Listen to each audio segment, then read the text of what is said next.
একটি কচ্ছপ রাস্তা দিয়ে হাঁটতেছিল। তখন একটি গাড়ি এসে তাকে চাপা দিয়ে আহত করে ফেলে। কচ্ছপটি মারাত্মকভাবে আহত হয়ে যায়। এমন সময় তার বন্ধু বিড়াল তাকে বাঁচানোর জন্য ছুটে চলে আসে। তার পিঠে করে তার গন্তব্যস্থানে নিয়ে যায়। তার বন্ধু বিড়াল তাকে পেন্টিস করে দেয়, তাকে খাওয়া দাওয়ার ব্যবস্থা করে দেয়।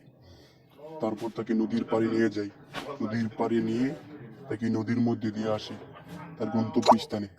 সে অনেক আনন্দভাবে চলাফেরা করতে থাকে।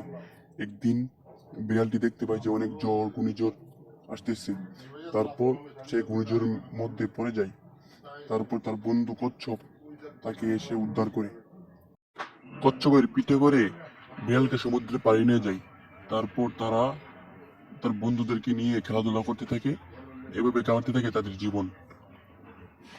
তারপর তারা তিন বন্ধুরা মিলে খেলাধুলা করতে থাকে। এইভাবে তাদের ভালোবাসা বেঁচে থাকে।